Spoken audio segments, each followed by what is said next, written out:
Hi நண்பர்களே, நான் ரீசெண்டாக ஷோலிங்கர் லக்ஷ்மி நரசிம்மர் மலை கோவிலுக்கு போயிருந்தேன். ஸோ இந்த கோவிலில் இப்போ ரீசெண்டாக தான் பார்த்தீங்கன்னா இந்த ரோப் கார் வசதி கொண்டு வந்தாங்க. இங்கே லக்ஷ்மி நரசிம்மரை ஒரு பெரிய குன்றின் மேலே அருள் பாலிக்கிறாங்க. கிட்டத்தட்ட மலை ஸ்டெப்ஸே பார்த்தீங்கன்னா ஒரு 3000 படிக்கிட்டு நீங்கள் கிராஸ் பண்ணி மலையை ரீச் பண்ணுற மாதிரி இருக்கும். ஸோ இந்த ரோப் கார் வசதி கொண்டு வந்ததுலேருந்து இந்த கோவிலுக்கு பக்தர்களை எண்ணிக்கை பார்த்தீங்கன்னா அதிகமாகவே வந்துட்டு இருக்காங்க. இந்த கோவிலில் இந்த குரங்குகள் அதிகமாக இருக்கும். ஸோ நீங்கள் ஸ்டெப்ஸ் வழியாக நீங்கள் போறதா இருந்தா கண்டிப்பா நிறைய குரங்கு நீங்க பாப்பீங்க. முக்கியமா நீங்க கையில திங்ஸ் எதனா எடுத்துட்டு போனீங்கன்னா அது உங்களை வழி மறைச்சு அதை பிடுங்கிட்டு போயிடும். அந்த அளவுக்கு குரங்கு அட்ராசிட்டி பாத்தீங்கன்னா அதிகமாவே இருக்கும். நீங்க மலை மேல நீங்க போறப்போ அந்த டிரான்ஸ்பரண்ட் கவர்ல எந்த திங்ஸும் எடுத்துட்டு போகாதீங்க. முடிஞ்ச வரைக்கும் ஒரு பேக் இல்ல க்ளோஸ்டு கவர்ல எடுத்துட்டு போங்க.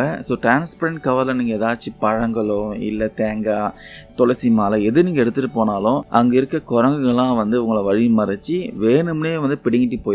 அது பிடுங்குறப்போ நீங்களும் நீங்க கொடுக்காம அதுகிட்ட மல்லு கட்டினீங்கன்னா அது உங்களை பார்த்து குரன்னு சொல்லி உங்களை பயம்புறுத்தும், அச்சுறுத்தும். ஸோ அதனால தயவு செஞ்சு டிரான்ஸ்பரண்ட் கவர்ல எதுவுமே மேலே எடுத்துட்டு போகாதீங்க.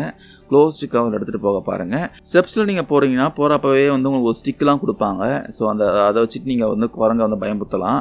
உங்ககிட்ட வந்துச்சுன்னா பயம்புத்தலாம். இந்த வருஷம் தான் இந்த கோவிலில் இந்த ரோப் கார் வசதி கொண்டு வந்திருக்காங்க.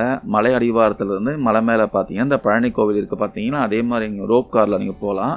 இந்த வசதி வந்ததுலேருந்து பார்த்தீங்கன்னா நிறைய எல்டர்ஸ், சீனியர் சிட்டிசன்லாம் அதிகமாக இந்த கோவிலுக்கு வர ஆரம்பிச்சிருக்காங்க. ஏன்னா ஸ்டெப்ஸ் மூலமாக அவ்வளோ ஈஸியாக மலை மேலே ஏறிட முடியாது. ஸோ கண்டிப்பாக இந்த ரோப் கார் வசதி கொண்டு வந்ததுனால இந்த கோவிலுக்கும் பார்த்தீங்கன்னா நிறைய வருமானம் கிடைச்சிருக்கும் சொல்லலாம். இந்த ரோப் காரில் நீங்கள் ட்ராவல் பண்ணோம்னா நீங்கள் அப் அண்ட் டவுனுக்கு பார்த்தீங்கன்னா பெர் பர்சனுக்கு 100 ரூபாய் நீங்கள் பே பண்ணி போகிற மாதிரி இருக்கும். ஸோ இல்லை நீங்கள் போகிறதுக்கு மட்டும் நீங்கள் ரோப் காரில் போகிறது வரும்போது ஸ்டெப்ஸ்லையும் வரலாம். நீங்கள் மேலே ஏறத்துக்கு மட்டும் ரோப் கார் யூஸ் பண்ணிட்டீங்கன்னா 50 ரூபீஸ் நீங்கள் பே பண்ணுற மாதிரி இருக்கும். அங்கே போயிட்டு நீங்கள் வரும்போது ஸ்டெப்ஸ்லையும் வந்துக்கலாம். இல்லை அங்கே போயிட்டு நீங்கள் ஸ்டெப்ஸில் வராமல் திருப்பி ரோப் காரில் தான் வரணும்னு நினச்சிங்கன்னா அங்கே 50 ரூபீஸ் கொடுத்துட்டும் வரலாம். இந்த ரோப் காரில் கிட்டத்தட்ட அட் ஏ டைமில் பார்த்தீங்கன்னா ஒரு 16 பேர் மேலே ஏறலாம். அட் த சேம் டைம் அந்த சைட்லேருந்து பார்த்தீங்கன்னா ஒரு 16 பேர் கீழே இறங்கலாம். 2 கயிறு இருக்குது. 2 கயிறுலையும் பார்த்தீங்கன்னா 16 பேர் 32 பேர் பார்த்தீங்கன்னா மேலேயும் கீழேயும் இறங்கலாம். மார்னிங் 8 o'clock பார்த்தீங்கன்னா இந்த ரோப் காரை ஸ்டார்ட் பண்ணுறாங்க. மதியானம் ஒரு 3 மணிக்கு மேலே இந்த ரோப் கார் வசதி ஸ்டாப் பண்ணிடுவாங்க. கீழே இருந்து மேலே போக முடியாது. ஆனால் மேலே இருந்து நீங்கள் கீழே வரலாம். அது 5 மணி வரைக்கும் டைம் கொடுத்துருக்காங்க. 5 மணிக்கு மேலே இருந்தும் கீழே வர முடியாது, ஸ்டாப் பண்ணிடுவாங்க. அதுக்கப்புறம் நீங்கள் ஸ்டெப் வழியாக தான் பார்த்தீங்கன்னா கீழே இறங்குற மாதிரி இருக்கும். நடுவில் 1 hour மட்டும் பார்த்தீங்கன்னா லஞ்ச் ஹவர்னு பிரேக் கொடுக்குறாங்க. 12:30 மணிலிருந்து 1:45 மணி வரைக்கும் பார்த்தீங்கன்னா லஞ்ச் ஹவர்ன்ட்டு 1 hour பிரேக் இருக்கு. நம்ம தமிழக அரசு இந்த கோவிலுக்கு இந்த ரோப் கார் வசதி கொண்டு வந்ததுனால பக்தர்களின் எண்ணிக்கை பார்த்தீங்கன்னா அதிகமாக போயிட்டு இருக்காங்க. நிஜமாவே ஒரு நல்ல ஒரு திட்டங்க. ஸோ இதெல்லாம் பக்தர்கள் அதிகமாக போயிட்டு இருக்காங்க, மகிழ்ச்சியாகவும் இருக்காங்க.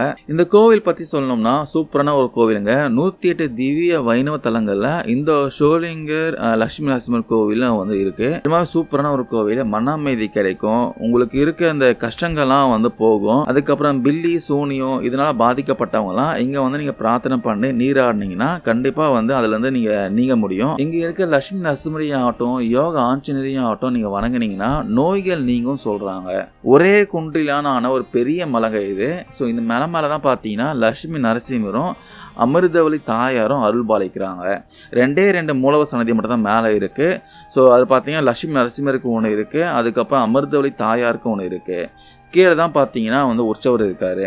மலை அடிவாரத்தில் தான் உற்சவர் இருக்காங்க. பொதுவாக பார்த்தீங்கன்னா பெருமாள் கோவிலில் மூலவர் எங்கே இருக்காங்களோ பக்கத்திலே உற்சவரும் இருப்பாங்க. ஆனால் இந்த கோவிலில் மூலவர் பார்த்தீங்கன்னா மேலே இருக்காங்க. கோவில் அடிவாரத்தில் தான் பார்த்தீங்கன்னா உற்சவர் இருக்காங்க. கோவில் அடிவாரத்திலிருந்து ஒரு 2 கிலோமீட்டர் தொலைவில் உற்சவர் இருக்காங்க. இந்த கோவில் மிக சிறந்த பிரார்த்தனை தலமாக இருக்கு. மன அமைதி கண்டிப்பாக கிடைக்கும் சொல்றாங்க. இந்த நீங்க ஷோலிங்கர் பிளேஸுக்கு வந்தாலே போதும் உங்களுக்கு ஒரு மாதிரி நீங்க ஃபீல் பண்ணலாம், ஒரு மன அமைதியை ஃபீல் பண்ணலாம். அது மாதிரி அற்புதமான ஒரு பூமின்னு சொல்றாங்க. அதுக்கப்புறம் இந்த மலை மேலே உள்ள மூலிகை மரங்களால ரத்த கொதிப்பு, இதய நோய், ஸோ இது போன்ற நோயெலாம் வராது. பக்தர்களின் பிரச்சனையை கண்டிப்பாக விரைவில் குணமடையும் சொல்கிறாங்க. ஷோலிங்கரில் 2 மலை இருக்குங்க. ஒரு பெரிய மலை, சின்ன மலை இருக்குது. பெரிய மலையிலாம் பார்த்தீங்கன்னா லட்சுமி நரசிம்மரும் தாயாரும் அருள் பாலிக்கிறாங்க. சின்ன மலையில் நான் அதுவரை போனதில்லை, ஆஞ்சநேயர் தான் அருள் பாலிக்கிறாங்க அப்படின்னு சொல்கிறாங்க. சண்டேஸில் இந்த சிறிய மலையில் உள்ள ஆஞ்சநேயருக்கு முக்கிய வழிபாடுகள்லாம் சிறப்பாக செய்கிறாங்க. சண்டேஸில் நீங்கள் வந்தீங்கன்னா மிகவே விசேஷமாக இருக்கும். முக்கியமாக இந்த கோவிலில் நரசிம்மருக்காகட்டும் தாயாருக்காகட்டும் வெள்ளிக்கிழமை மட்டுமே வந்து அபிஷேகம் நடத்தப்படும் சொல்கிறாங்க. ஆனால் ஸ்ரீ யோக ஆஞ்சநேயருக்கு மட்டும் தினசரி பார்த்தீங்கன்னா அபிஷேகம் செய்வாங்க. அதுக்கப்புறம் இந்த கோவில் மலை அடிவாரத்தில் ஒரு குளம் இருக்கு. அந்த குளத்துல நீர் ஆடிட்டு அப்புறமேட்டுக்கு நீ சாமி தரிசனம் பண்ணணும். ஸோ அப்படி பண்ணீங்கன்னா நீங்க வேண்டியதெல்லாம் பெறலாம் அப்படின்னு ஒரு ஐதீகமும் இருக்கான். முக்கியமா அந்த ஷோலிங்கர்ல பாத்தீங்கன்னா ஃபர்ஸ்ட் நீங்க நரசிம்மரை தரிசனம் பண்ணிட்டு அப்புறம் தான் ஆஞ்சநேயரை தரிசனம் பண்ணணும். அதுதான் வந்து வழக்கமாக இருக்கு. அதுக்கப்புறம் எவ்ரி ஃப்ரைடே பாத்தீங்கன்னா பெருமாளுக்கும் தாயாருக்கும் திருமஞ்சனம் நடைபெறும் சொல்றாங்க. அந்த நாள் திருமஞ்சனம் செய்து பிரார்த்தனை செய்வது ரொம்பவே விசேஷம் சொல்றாங்க. அதுக்கப்புறம் இங்க இருக்க நரசிம்மர் குளத்துல நீங்க நீராடினீங்கன்னா பிரம்மாதி தோஷம் முதலான சகல தோஷங்களும் நீங்கும்ட்டு ஒரு ஐதீகமும் இருக்கு. நீங்க இந்த கோவில தான தர்மம் செய்வது எல்லாமே பாத்தீங்கன்னா கையில செய்வதற்கு சமமானதுன்னு சொல்றாங்க. அதுக்கப்புறம் நீங்க புதுசா நிலம் வாங்க வேண்டும் நினைப்பவர்களாகட்டும், வீடு கட்ட வேண்டும் ஆசைப்படுபவர்களாகட்டும், இந்த கோவில் மலைப்பாதைக்கு அருகே பாத்தீங்கன்னா வழிநடங்க கற்கள்லாம் எடுத்துட்டு வந்து ஒன்றின் மேல் ஒன்றா வைத்து கோபுரம் போல கட்டி நீங்க வேண்டினா கண்டிப்பா நினைத்தது நிறைவேறும் சொல்றாங்க. 108 திவ்ய தேசங்கள்ல இது வந்து 65வது திவ்ய தேசம் சொல்றாங்க. இந்த தளத்துல இருக்க நீங்க ஸ்ரீ நரசிம்மரை நீங்க வணங்கினீங்கன்னா குழந்தையின்மை, திருமண தடை, இது போன்ற கஷ்டங்கள்லாம் தீரும் சொல்றாங்க. அது மட்டும் இல்லாம வியாபார நஷ்டமும் விலகும், லாபம் பெருகும் சொல்றாங்க. ஷோலிங்கர் சிறிய மலையில் இருக்க ஆஞ்சநேயருக்கு பாத்தீங்கன்னா 4 திருக்கரங்கள் இருக்கா. ஒரு கையில வந்து சங்கு, இன்னொரு கையில பாத்தீங்கன்னா சக்கரம், மற்ற இரு கைகளையும் பாத்தீங்கன்னா ஜபமாலை இருக்கா. இந்த ஷோலிங்கர்ல வந்து நீங்க சிறிய மலையில இருந்து நீங்க பாத்தீங்கன்னா யோக ஆஞ்சநேயருடைய கண்கள்லாம் நேரடியா பெரிய மலையில் உள்ள யோக நரசிம்மருடைய திருவடி நோக்கி அமைந்துள்ளது போல தெரியுங்க. இந்த கோவில் பார்த்தீங்கன்னா நிறைய சுவாரஸ்யமான தகவல், நிறைய வரலாறுகள்லாம் இருக்கு. ஸோ இனி வரப்போற வீடியோ நிறைய சொல்றேன் நான். இந்த கோவிலுக்கு யாராச்சும் ஆல்ரெடி போயிருந்தீங்கன்னா உங்களுடைய எக்ஸ்பீரியன்ஸ் வந்து ஷேர் பண்ணுங்க. இன்னமும் இந்த கோவிலுக்கு போய் தரிசனம் பண்ணாதவங்க மறக்காம போய் பாருங்க.